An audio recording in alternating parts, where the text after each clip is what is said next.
Kadodara overbridge ઉપરથી પસાર થતી કિયા ડીઝલ કારમાં આગ લાગી. આગ લાગતા જ અફરાતફરી માહોલ સર્જાયો હતો. ત્યારે સદનસીબે જાનહાનિ થતી ટળી હતી.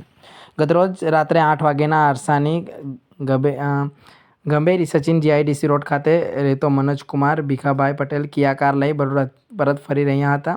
ત્યારે કિયા સોલ્ટેજ diesel car number GJ05RJ1909 Kadodara overbridge ઉપર પસાર થતાં આગળના ભાગે ધુમાડો નીકળતા દેખાયો હતો, જેથી કારના ચાલકે કારને ઊભી રાખી નીચે ઉતરી ગયા હતા અને જોતજોતમાં કારમાં લાગેલી આગ રૌદ્ર સ્વરૂપ ધારણ કરી લેતા કાર બળવા લાગી હતી.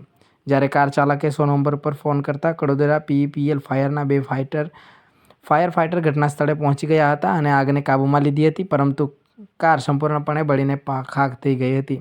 જોકે કારમાં આગ લાગવાથી હાઈવે ઉપર ટ્રાફિક જામના દ્રશ્યો સર્જાયા હતા, જેથી જાણ જિલ્લા ટ્રાફિક પોલીસને થતાં પોલીસ પણ ઘટના સ્થળે પહોંચી ગયું હતું અને ટ્રાફિકને હળવું કર્યું હતું. બ્યુરો ચીફ હેતલ મિસ્ત્રી સાથે કેમેરામેન ચેતન પ્રજાપતિ, હર હંમેશ સત્યની સાથે.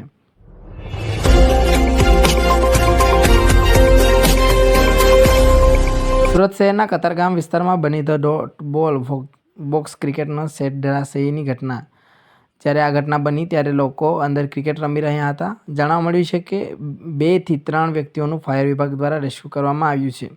તે સમય દરમિયાન પોલીસ ઘટના સ્થળે પહોંચી ગઈ હતી અને કાર્યવાહી હાથ ધરી હતી. જોકે આ ઘટનામાં સદનસીબે કોઈ જાનહાનિ કે પછી ગંભીર ઈજા થઈ નથી. રિપોર્ટર વ્રજેશ રાજપૂત, હર હંમેશ સત્યની સાથે.